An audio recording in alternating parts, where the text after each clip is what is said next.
Welcome back to the This Is Reno podcast, videocast, and radio show. I am Bob Conrad. And I'm Kristen Hackbarth. We broadcast on KWNK Community Radio at 97.7 FM in Reno and on all the podcast apps. And today we have a special guest, Kelsey Penrose. Do you want to quickly introduce yourself and talk about the big series of stories that we just finished publishing last week?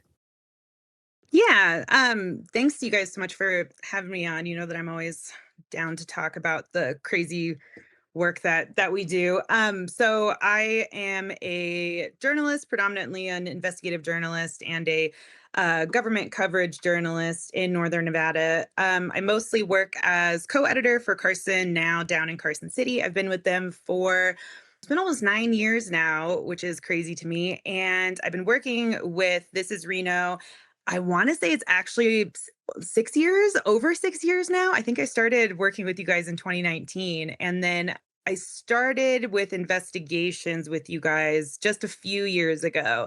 Yeah. And this one has probably taken up like a third of the time that I've done investigations for you at this point, because we're over a year since we first were brought this story. And so yeah, and I can talk a little bit about how it originated. So people for many years have, for lack of a better term, complained about this particular club or music promoter in the Reno area. And it's never, to me, really felt like it's really risen to the level of a story until we got word that he was reopening Club Underground under what a lot of people consider to be questionable things in his past and background. And so I kicked it over to you and said, would you like to look into this? And it seemed like the more we looked into, the more we found things that might be of interest to report to a lot of folks.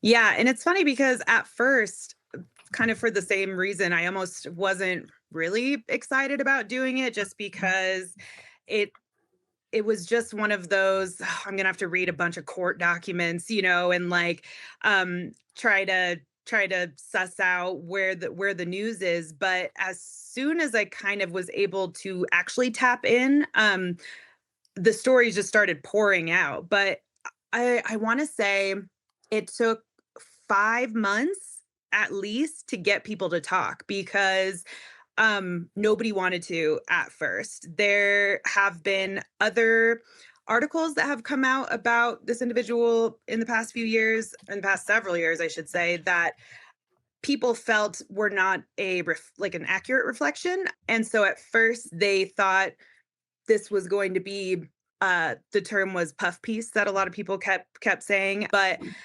finally I just had to say, okay, we're just going to have to go.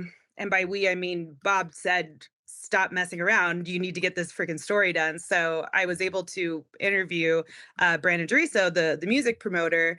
We had about a 4-hour plus conversation in January. And as soon as I recontacted a bunch of those people and said, hi, this individual has, now stated things on the record. Would you like to respond? Then all of a sudden, the floodgates were open. And so I think I went back and I counted recently, and I want to say I interviewed or spoke to, I want to say it's 17 individuals over the course of the year. And the average time per interview was about 2 to 3 hours.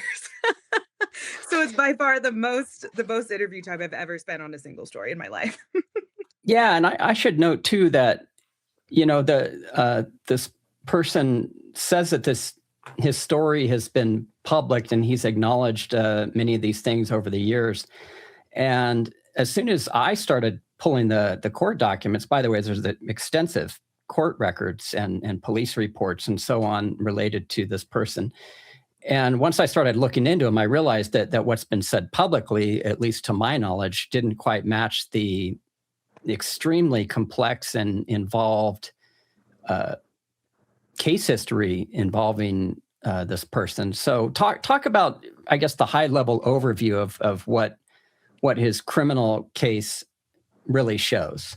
this all started roughly 15 years ago, when Brandon Deriso began working as a promoter, but then specifically he became a much bigger promoter. I want to say he was kind of shot into local promoter stardom when he did an Andre Nicotina tour. And after that period of time, he kind of had a name that allowed him to get doors open. And so people began giving him tens of thousands of dollars, and then hundreds of thousands of dollars, and then multiple hundreds of thousands of dollars to purchase shows and purchase concerts and purchase tours. And some of them happened, unequivocally, some of them happened, but it all started to kind of break apart when I want to say it was 2011, 2012, there was a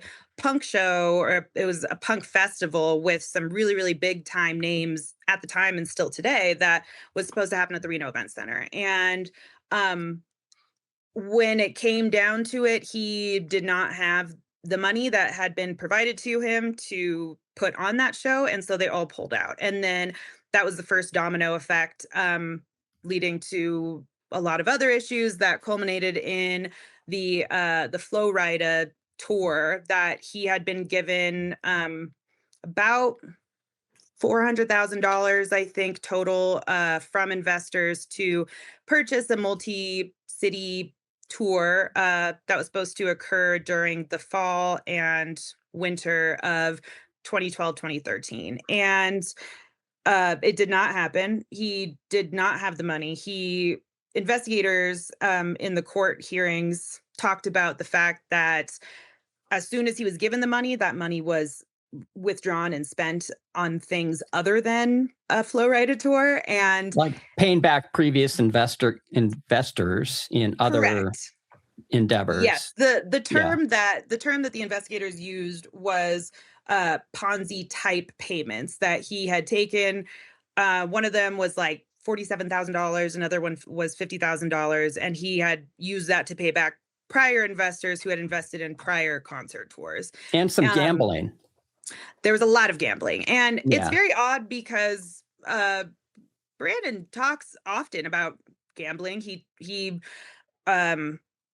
enjoyed he calls it the energy of it. He spent a lot of time at casinos. He spent a lot of time at roulette tables. He has lots of stories about it. But anytime anybody would bring up where the money came from for those, or if he had a gambling problem, he absolutely denies that he ever had a problem. He does not have a problem today. And I believe a judge saw it differently and said that gambling absolutely was part of this. If I recall. and that's why it was added to his sentencing agreement that he was not allowed to gamble or be anywhere near gambling for the time that he spent on probation. But so all told, he was in. Admit to it. Right. So all told, he ended up racking up, it was approximately $900,000, at least in court records, in debt. He says it was actually 1.4 because there was another 500,000 owed to somebody else. We don't know who that is. I don't think that it was just one individual. There's multiple people, one of which I know of who was a very large investor. There was a second group of large investors, but I think the majority of people who invested were investing small amounts, right? A couple $1,000s, maybe like 10, 20, something like that. And I say small relatively, not small to people like us, but I mean small when other people are giving somebody $300,000 in one sitting. And he ultimately gets popped with 4 felony charges, 2 of which were fraud. One was theft, and one was uttering a forged instrument.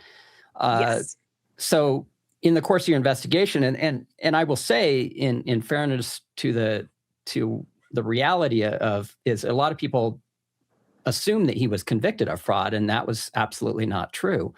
The 2 fraud charges ended up being dismissed because there was the judge basically sided with Brandon's attorney and said, yes, the definition of security in Nevada is somewhat specific. So the way that he was charged for fraud ended up having to be dismissed. And then a third charge of forgery was essentially pleaded out as part of a plea negotiation. So one felony charge of theft is what stuck.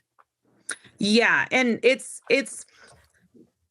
the way that these loans, as Brandon refers to them as, were structured, functioned as a security, but because Brandon is not a registered financial bank or financial organization, it couldn't be charged that way. So the investigators had charged him with securities fraud, but it wasn't because he did not commit fraud. It's because he wasn't a financial institution. So on the record, the judge said, yes, this is fraudulent, but they can only agree or disagree. They can't pull new charges out of the ether. And by that point, he was going to be pleading down. But in total, I think it was over 60 years that he was facing across those 4 felony charges. These charges came up in what you said, 2012. And then I think the court case it was in court around 2019. Is that right? So the crime occurred in 2012, 2013. Basically, what occurred is that he did not have the money he said he did. He told his investors he had sent $1 million to Florida and his manager, who was now refusing to give it back. And so he created a fraudulent wire transfer in $1 million that he gave to his investors, and he also gave it to his own hired attorney, who then filed a federal court case against Florida, demanding the return of the $1 million, which was never sent. And so that's the origins of those charges, but he was never actually charged and arrested until it was late 2017, early 2018, and then he was sentenced around 2019. So I've seen people comment on some of the posts where we've shared this story online about how is this news? Why are you reporting this now when all of this happened years ago? So what makes it relevant now, and why are we reporting it? So the main reason when we got started on this was it was because of the reopening of Club Underground. So Club Underground itself closed, depending on which iteration you consider it to be, closed in the late aughts, like mid 2010s, and it reopened at the same location under the same name that a lot of people remember from back in the day of the. It caused a lot of confusion. It did, yeah, especially because which I think is what prompted people to contact us to say, hey, you need to look into this. Nothing about this adds up. Which especially people were saying that he shouldn't be allowed to use the name, but that name was originally Eddie Lorton's club. He's the owner of the building. He owned Club Underground. Brandon did work there for a period of time prior to him moving over to Tonic. But I believe that the largest length of time that it was operating was while it was the Underground, which was under different owners. But unless something's trademarked, I mean, anybody can name anything, especially if it's at the same location. But there was a lot in the grapevine, and there has been for years, of people talking about him kind of popping up at different locations. When he was at the Virginia Brew House, it wasn't known for a long time that it was him kind of working there, but a lot of people thought that it was. And then after he left there and he went over to the ranch house. So there's always been this kind of whispering about stuff. And then when he reopened Club Underground front and center, I think that's when a lot of these things kind of came back full force. And we had intended to publish it pretty quickly after Club Underground opened, but that did not end up being the case. But I mean, when we're talking about what's happening now, there's a lot that's happening now that I do believe is newsworthy, but a lot of follow-ups. So you had a 3-4 hour long interview with him, and a lot of his communications or statements were very hard to verify, not only against the official record, but against what other people had said and done. He's alleged a vast conspiracy in Reno involving anyone who essentially speaks out against him or expresses concern about, his easily documented criminal past. And he ends up so that takes a long time to research, but he ends up on probation just for 5 years and ends up being dishonorably discharged from probation, and talk very briefly about why that was and then what happened next. So prior to and while he was facing his criminal charges, he had civil judgments against him from a lot of these investors who came back and, wanted to reclaim the money that he had taken from them. But he didn't have any money to repay them. But those civil cases were found in their favor. But when he was brought up on criminal charges, a lot of those civil charges then kind of were bundled into the overall court case for the criminal charges. And so he was ordered to, stay out of trouble, don't do crimes, don't, do drugs, et cetera, stay away from handling specific types of financials. And so part of the sentencing was that he needed to pay back it was approximately $900,000. And at the time of sentencing, over the course of several months prior to sentencing, he was able to pay off some of these smaller amounts. And so he was basically ordered to continue doing that. He submitted a statement stating that he was going to be paying, thousands of dollars a month, and this is how he was going to handle the restitution, et cetera, et cetera. But by the end of that 5 years, he had cumulatively only paid, the average was about $100 a month. Some months he paid more, some months he paid nothing. And this is all just according to the court documents.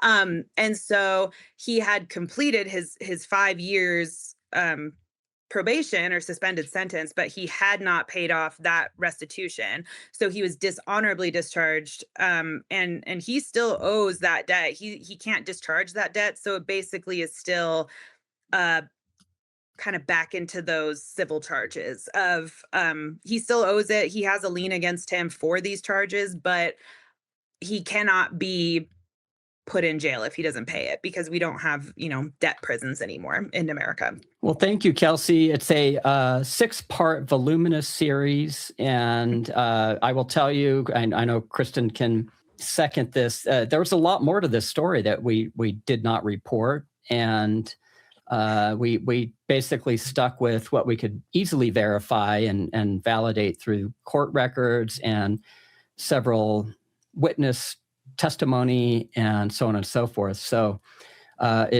like you said, Kelsey, it took a while to suss out what the facts were because they were so muddied in this entire exchange over the course of the last 6 or 8 months or however long it was. So thank you for your good work. Really appreciate it. I think it's a very compelling story, and I hope people are more informed now that it's out there. Yeah, absolutely. And thanks for bringing me on to chat about it.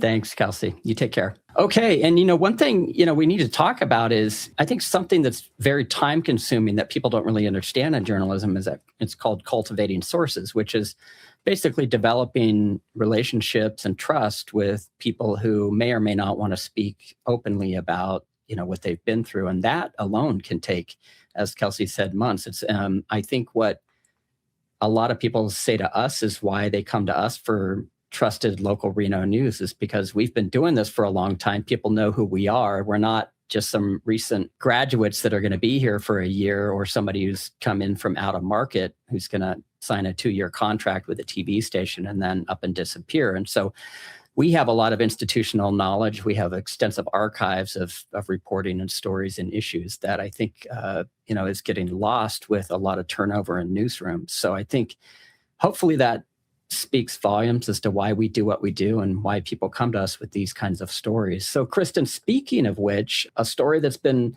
a long time developing is what happened with the Washoe County Department or Division of Alternative Sentencing. It's something we've talked about in the past on this podcast, but now we have a huge break in this case. Yeah, so it's the Department of Alternative Sentencing, or the former department, because it was disbanded I think January 1st was its closure. It was voted to be dissolved last October 2025, following all of this, I guess, scandal. And this story really did come about, and our reporting on it became much more robust because of sources reaching out to us and giving us information or pointing us in the right direction. And so we really, appreciate all of the people who maybe weren't mentioned in stories, but gave us a lot of great background information. And so what this story is if you've been following along, in March of 2025, the Department of Alternative Sentencing, which has an office on 6th Street, was closed down for 2 days and allegedly raided. It was we heard people call it a raid, but basically the U.S. Secret Service and the Reno police shut it down and were investigating and taking out boxes of documents and what have you. This actually coincided somewhat with the county's internal audit. So Washoe County has, their internal audit schedule where their staffers will go and do kind of checks of different departments to check and see, are these operating efficiently or what have you. And so they knew something was wrong. I think they knew something was wrong. It was a really bad audit, which we also reported on. But immediately when the department was shut down, everyone was sent home on paid administrative leave unless they could work remotely. Chief Justin Roper resigned immediately. Through our reporting, we learned that he had a business of his own in Las Vegas that basically provided a lot of the exact same drug and alcohol testing services that were being provided in Reno. We talked to a former DAS employee and who worked for DAS and then also wound up working for Roper at his Las Vegas business. And we heard that he had, on at least one occasion, taken drug testing chemicals from DAS and transported them to his business in Las Vegas. And so we had a feeling that, the Secret Service is involved in investigating financial crimes. And with the employees' statements about him taking chemicals, we knew that this had to do something with fraud and theft. And so that was confirmed with an indictment that was handed down last Thursday, August 6th, from the federal court, that he was indicted on one count of theft from a federal program because DAS, a lot of people don't realize, but a lot of different local programs, county, city, they're funded with federal grants. And DAS was one of those programs that was funded with federal grants from, justice and, these crime grants. And so the federal government doesn't have to prove that Roper specifically took money from their specific grant. All they have to prove is that he took money or items of value that were from a program that is federal, that includes federal funding. And so they're alleging he took about $56,000 worth of probably drug testing chemicals, is my guess. It's just a guess. Yeah, maybe equipment too. Yeah, possibly. Not really sure what that looks like, but a warrant was issued for his arrest. He has already had his first court hearing. We have heard that his trial will be in late September, I think September 28th. He's out on a personal bond. According to the Secretary of State's website, he still owns his business in Las Vegas, and it is still open and operating based on the website. So that's the latest on this case. I think we'll be hearing more in the near future. Yes, we will continue to follow this and see what happens. I mean, this is a very serious crime, even though it's one count and it's one count of theft. And we just talked about someone who was, given 5 years of probation for theft. Well, in this case, because it's federal, he has the potential to, I think, up to 10 years in federal prison and pretty hefty fines. I think I read somewhere it was about $100,000. I couldn't verify that, but that's almost twice what he actually is alleged to have stolen. And so a pretty big fine, prison time, Not sure if he'll get alternative sentencing or not.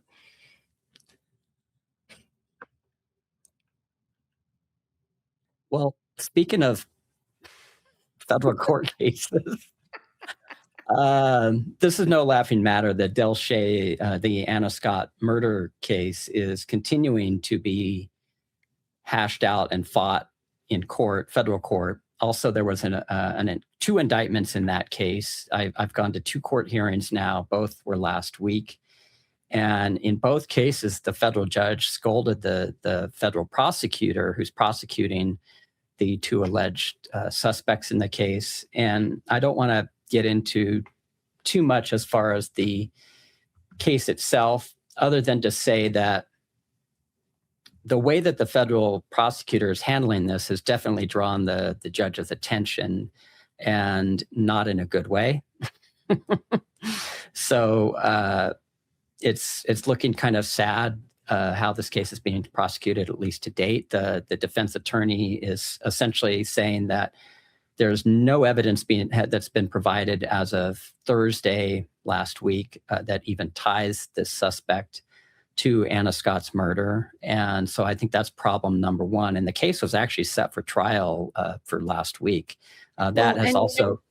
When the judge made that ruling, or when the attorney came out and said, there's no evidence tying this, at the same time, we wound up getting a press release from the sheriff's office saying they're still investigating. We're still investigating, and we have 2 people, but we think there's more people that know something. So it seems like they're still building this case, even though they're going to trial on certain parts of it. So that case is kind of moving along. I think so far the defense has provided very solid arguments that there's been a lack of evidence produced so far in the case. So I'm going to keep following that case. I will attend as many court hearings as I possibly can to just keep people informed on what's going on. I think there's a lot of relief in the community that arrests have been made. However, judging by how the prosecution's been handled to date, I remain concerned. And so please stick with us. I find it very curious that other media are reporting on this case without even sitting in the courtroom, which is baffling to me. But This Is Reno will have the story in the near future. Kristen, do you want to talk about betting on wildfire? Yeah, currently, as we're recording this, about half of the North Valleys is on fire. Yeah. Or in evacuation scenario. It's quite a wild time in Reno. I mean, August, July tend to be very hot months with a lot of wildfires, and this the North Valleys is burning right now. Yeah. So, this came across, we get a lot of press releases from our Congress people, Senator Catherine Cortez Masto, Senator Jackie Rosen. They're always sending out press releases about different actions that they're taking in Congress, signing onto letters, submitting bills, et cetera. Well, this one came across and immediately sparked my interest because they sent a letter to a federal agency that is in charge of overseeing like securities markets and different, kind of more related to like the housing crisis and selling shorts than gaming. But they also oversee these prediction markets like Polymarket, Kalshi, Crypto.com, where people can... It's essentially betting. The companies like to call it something else like swaps or contracts, but basically it's betting on the probability of something. And they sort of like, it's not a Ponzi scheme, it's investor rolling. Exactly. It's not gaming or betting, it's a contract or a swap. And so I guess Polymarket, which is one of the biggest ones, they were actually, when the LA fires were happening, the Eaton fire and the other one, they were actually taking bets on, how many acres would burn or how many homes would burn, or, there were all these different bets that people could take. And they got a lot of pushback. I guess a lot of people thought this is really crass. This is, the worst day of people's lives. This is something that is devastating for people and families. And to be doing betting on this is disgusting. And so people are betting on the Bug Fire and the Fred Mountain Fire right now. And I think there's probably 2 others too. burn. Yeah. And so Yeah. basically, the big markets, Kalshi Poly Market, word is that they've kind of pulled back on some of those and are not allowing them on site. But there are other newer prediction markets that are coming out. That there's one called Wildfire that is specifically just wildfires. And I think right now they're focused on California. They're not actually doing real money. It's just play money, but they have the intent to come out with real money betting on these things. And so the senators are basically saying, you need to regulate this. You need to do a better job, that we cannot be allowing people to wager on things that could contribute to arson, could contribute to delayed response. If you put a wager on a fire and then you start the fire and then you don't call 911 to report the fire, you have then just, influenced your wager. And so it could be devastating to communities, especially those that are, wildfire prone. And really it's just a disgusting way for people to be trying to make a buck off of something that is devastating. And so hopefully they'll get some regulations on the books and that will not be an issue as is right now. I think there's still challenges in Nevada. The gaming industry is challenging the rights of these prediction markets to operate in Nevada. And so like Kalshi's not eligible to operate in Nevada right now. But just because it's not operating in the state doesn't mean that it doesn't affect the state, because people elsewhere can be betting on fires in Nevada if they wanted to. That's kind of crazy to me. And I'll be honest with you, until I saw your draft story, I didn't even know this was happening. And I think you're right. It is rather disgusting. Yeah, pretty disgusting.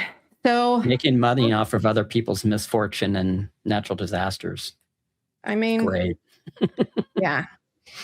Yeah. Speaking of making money off of other people's misfortunes, there was a data center meeting recently. Data centers are back. The Reno City Council did place a moratorium on data centers for about a year plus maybe. That was a few months back, but the Truckee Meadows Regional Planning Agency has been working behind the scenes to gather feedback from various groups and organizations, and they presented some of that, their study, their research, their findings to a group of concerned citizens last week at the Reno Public Market.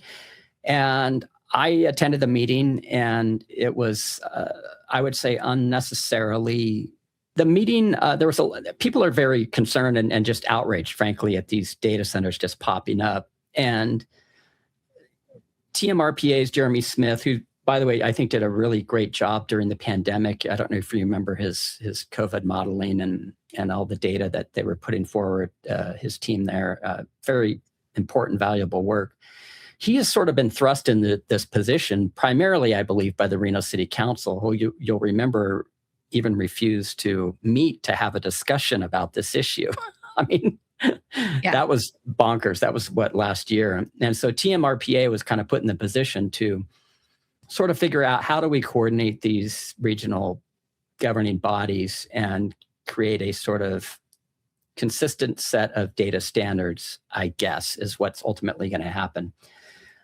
People were pissed. They were very frustrated that I believe that we're even having this conversation, if I can really sum it up in that super basic way. But, people are just, I think, by and large, opposed to these showing up in their backyards. And a lot of people took issue with the language that was used in the survey, referring to people as stakeholders rather than, as Autumn Harry from the Water Over Data Alliance said, members of sovereign nations, not stakeholders. So there's concerns about language. They were concerned that there's no bilingual surveys for people to express their opinions.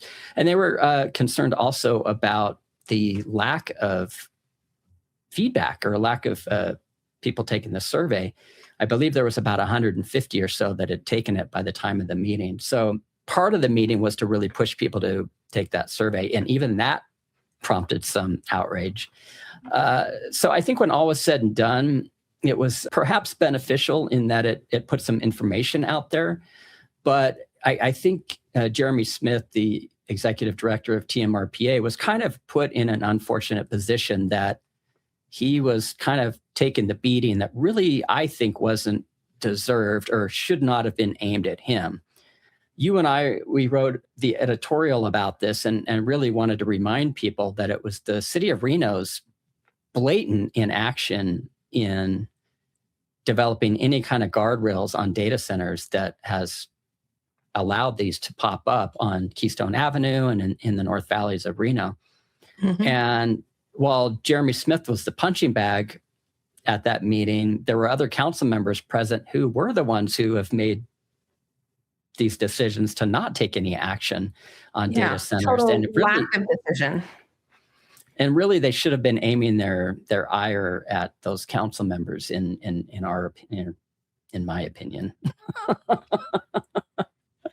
Yeah, I think for people who aren't familiar with the TMRPA, it is the governing board is Reno City Council members, Sparks City Council members, Washoe County commissioners, and the whole purpose of the TMRPA is to kind of form this regional approach with policies. And so when there's like a really, really big development that is going to affect multiple jurisdictions, TMRPA will weigh in and it has to go through them for reviews. And there's a big kind of overall strategic plan. It's to keep all three jurisdictions working together with a regional kind of vision and goal and even, kind of playing by the same rules and guidelines. And so really the role that Smith and his team have is just to kind of work on developing that research and giving the information and guidance on what would be best for these communities. But it took them a long time to kick that over to the TMRPA. And then I think waiting and allowing data centers to continue to come through for approvals without having any sort of guardrails or guidelines is what has created a lot of the problem. And yeah, it's I think TMRPA needs a little bit more budget and a little bit more grassroots enthusiasm to get more feedback on their survey, because 150 the entire community is absolutely ridiculous. I think people confuse policy analysts with policymaker. And I think that's a fundamental error to make. I would put TMRPA more on the analytical side of developing, presenting policy options. You think of like your research analyst at the Nevada legislature. Their job is not to pick sides or even enact the policy. It's really to inform the policy as it should be enacted. And I think that's really what Smith was trying to say is like, I'm not, he was on the defensive quite a bit and a lot of people were yelling at him. And he's like, look, I'm not the decider here. I'm the person who's trying to inform how this is going to be decided. And your feedback is going to help inform that as well. So he did say that their outrage and their, just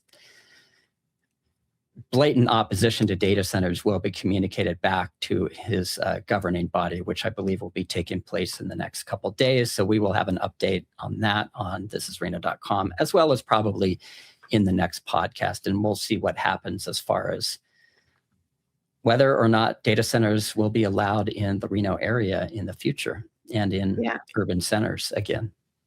Well, and for now, there is still the Keystone Data Center over on Keystone Avenue. And we ran a story on that as well. Michelle Baker was working on this piece. And really, I think it started off as an article about this group, No Desert, No Data Nevada, which is in opposition to this Keystone Data Center. Some of the founders are residents who live right next to it. It has been doing construction super early hours.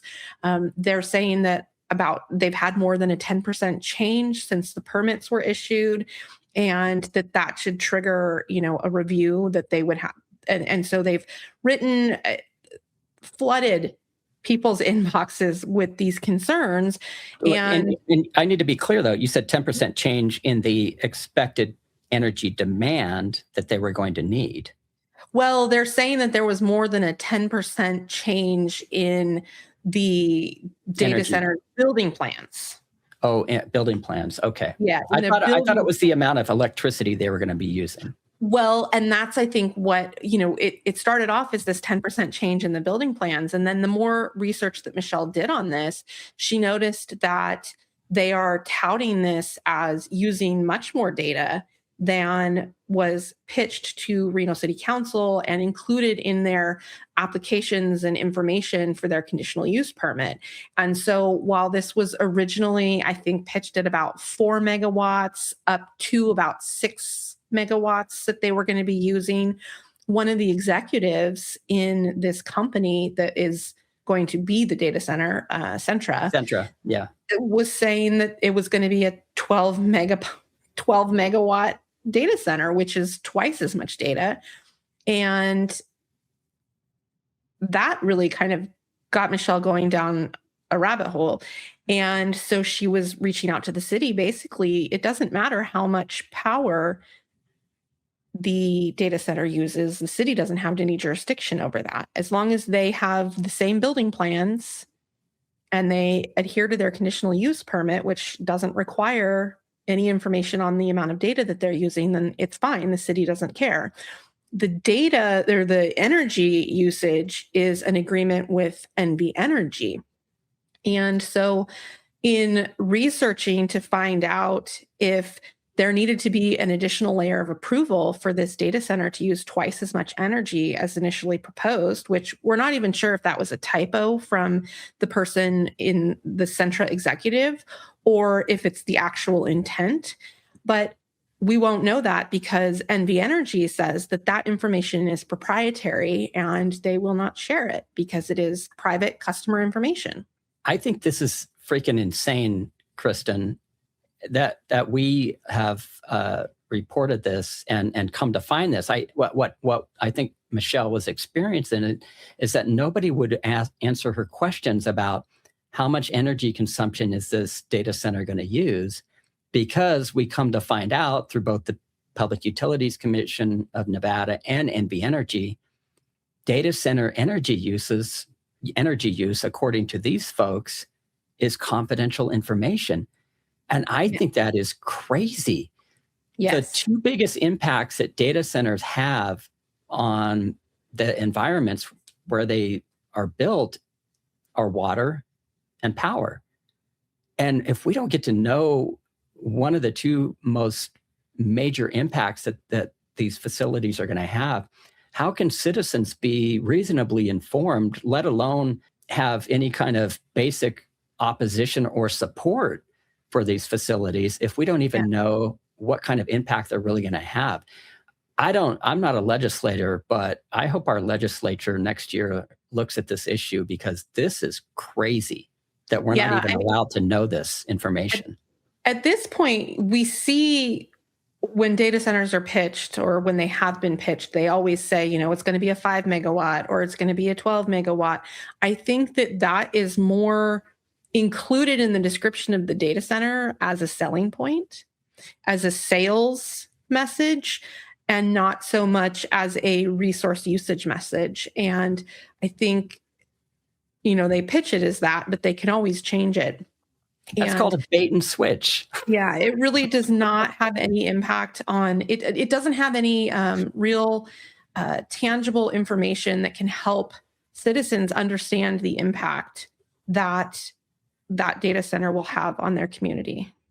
I believe what Michelle reported was it was originally pitched, the Centra Keystone Avenue data center was originally pitched as, I believe, a 4 megawatt data center. And then as you mentioned, the Centra executive Shelley Greco on LinkedIn called it a 12 megawatt AI powerhouse.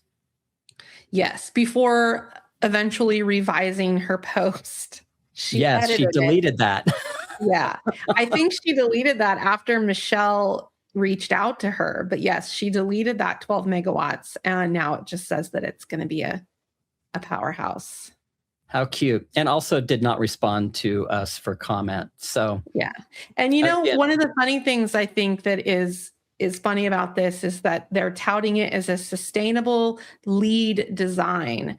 LEED, LEED, is a designation for green buildings that have less environmental impact. And so I just think it's insane that there is a data center that is going to be guzzling up power and water, but the building is LEED certified. Ask me how casinos get LEED certification while still allowing smoking. No comment. Very similar kind of issue. Yeah. So what else is on tap this week, Bob? Well, speaking of former Washoe County officials, we broke the story last week that the brand new library director abruptly resigned. I believe she was on the job less than 3 months? It was about 3 months, I think. Okay, so this is crazy. Now, keep in mind, former library director Jeff Scott was essentially told, you're going to be fired. There's an agenda item coming with your termination on it. And it's a packed room at the downtown Washoe County Library. Everyone's waiting to watch him get fired. And just prior to that meeting, he announced his resignation. Yeah, so, I think I'd pass on that too. When was that? That was some time ago. It was like March, April, May 2025. Yeah. So they've been sort of actually, I believe it was. Yes, it was. Yes, you're right. In the interim, they had a acting or not acting. They say she wasn't acting, but she really was sort of the acting head, Stacy McKenzie. And she then reportedly got fired. I'm told she appealed that and ended up not getting fired. I have not gotten any solid confirmation of that. But for whatever reason, she was ousted as the acting library director. And then a new one comes in, Lisa McClure.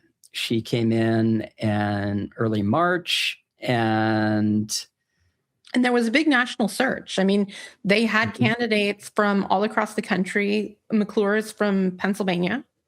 Yes. Yeah. So they went with an outsider. And basically, we got the tip that she resigned. We published a very quick brief with very little information. And then soon after that, we got a copy of an email that she had sent to the library trustees. And by the way, it did not come from a library trustee, but we just ended up getting a copy of it. And apparently, fairly quickly, the last meeting or two, there was some animosity or some concern expressed by trustees about what was happening, what was not happening, and there was some criticism. Well, unbeknown to anybody, somebody told Ms. McClure, you had better resign or you're going to face a public termination. That's according to the email that she sent to the trustees. We do not have any confirmation of that. We do not know who may have said that, but we did learn that, yes, the Library Board of Trustees hires and evaluates the director, but the county manager and the HR outfit can terminate, supposedly, we're told this, the library director if there's some kind of stuff happening that we may never know about, which happened to the prior one, the acting director. So there were some money issues. There was trustees concerned that stuff wasn't being done. There was some animosity or some friction between library staff and the new director. And essentially, she up and left, and we're back to square one at Washoe County Library System without a director. Yeah, I think it's sad. I think McClure, in her discussions at the trustees meetings and in her email that we had received, she talked about how she hadn't gotten any official training on things, that she came into a a system that had no executive director for almost a year, and it has these budget challenges. The library staff, or the library budget, was kind of essentially cut when the tax allocation did not get renewed. And so she kind of came in at this situation that I would say is not optimal for a new employee. And not optimal and expected, frankly. Yeah. I mean, And read so the news stories. I think she had some challenges ahead of her. I think that, from what I read and what I listened to, she really had an idea of how she wanted to get things going. I think that the stars just did not align for her. And so, yeah, like you said, we're back to square one. I think, fortunately, it seems that our library staff is fairly resilient. I think that they love their jobs. And so I think that the libraries are fairly resistant as well. Yeah, the libraries are going to keep chugging along. Yes. So we'll see this, we have a couple of new board members on the library board. And so we'll see what happens with finding somebody to fill those shoes. I guess it's back to following the library board of trustees meetings again. I was kind of like thinking, we got asked, I think it was maybe 3 years ago, like, hey, Conrad, you guys need to start following these library board of trustees meetings. And I was like, yeah, what's going on? And they sort of told me about a lot of the shenanigans. I guess it was maybe 3 years ago. And so we did, and we started following it very closely. And after the new director got hired, I'm like, cool, the waters will calm. Nope.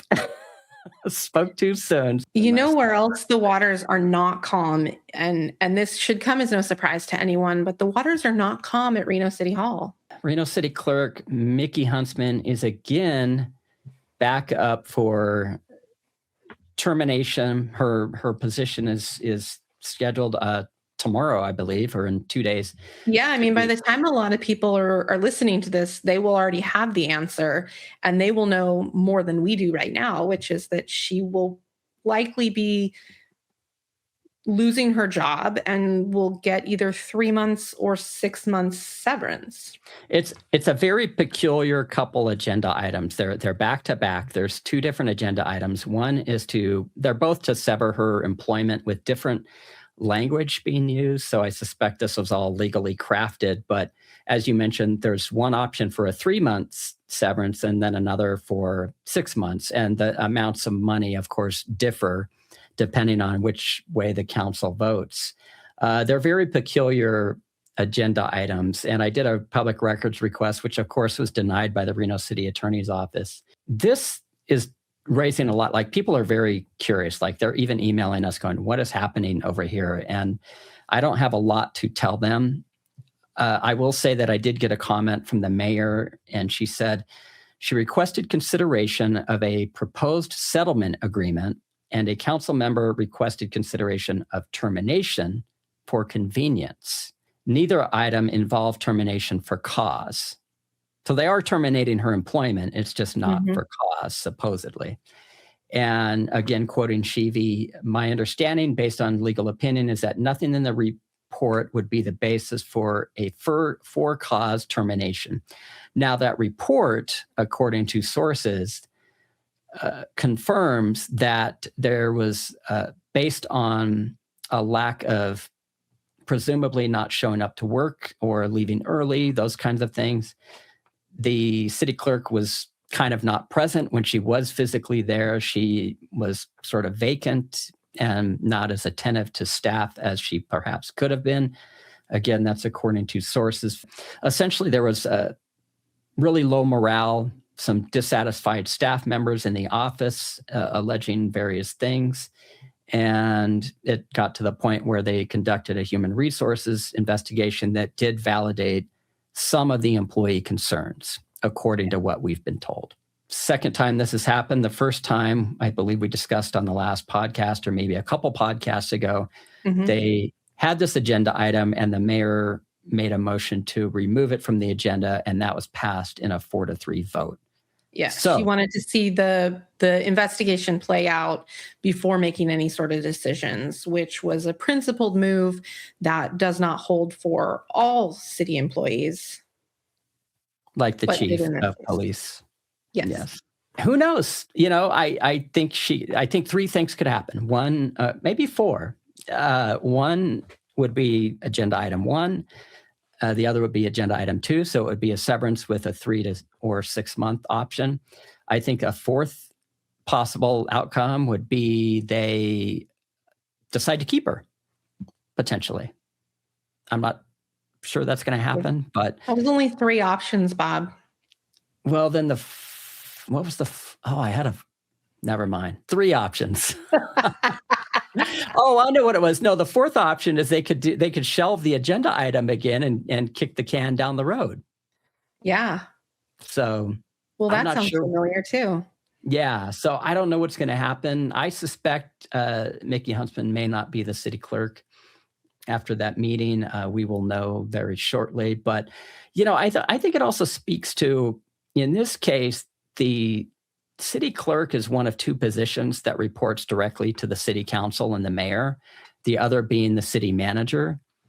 And if relationships with your own employee have devolved so much that it's prompted this kind of complaint and in type of investigative process. I mean, this takes us back to what happened with Andrew Klinger, if you remember that, back in whenever that was, 2016, 2017, I don't remember that.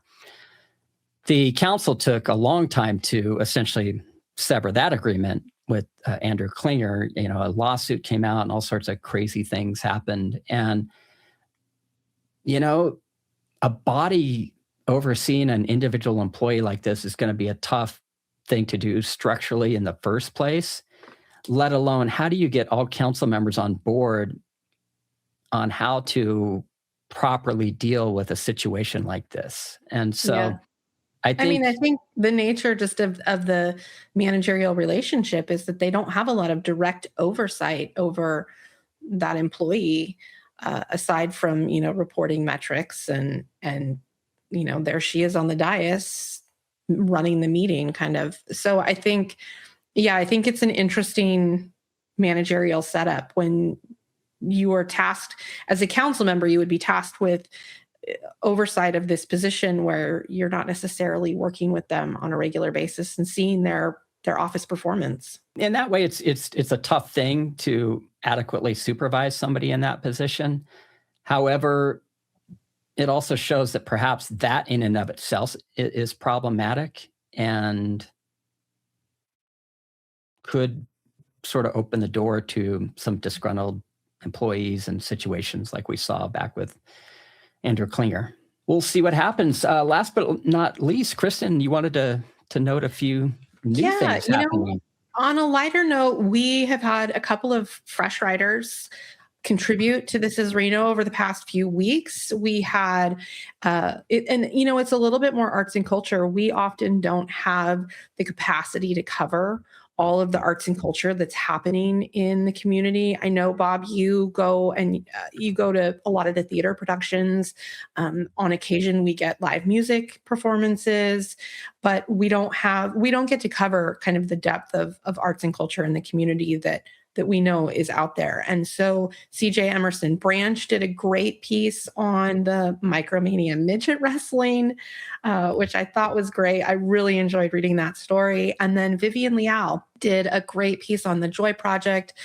She has contributed a couple of other stories in the past that are really interesting, kind of looking at art and art exhibits and how they are intertwined with some of kind of our culture and different things in the community. So if you get a chance to check out those authors and read some of their work on our site, I would highly recommend it. It's a nice break from our gripes about the council and the county commission and the school district. Well, I think that's it. On a final note, we offer this podcast for free to everybody. But what you may not know is that it takes hours to actually produce these. And that doesn't just, the prep is actually, and the recording is the easy part. It's the after the fact editing. And we hope that you appreciate this work and that you consider becoming a paying supporter. You will get exclusive content that other people cannot access. And you also see a lot fewer ads. So you get a much better reading experience on the website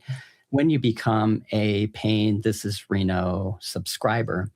And all you have to do is just head on over to thisisreno.com/subscribe, and we will see you next time. Thanks so much.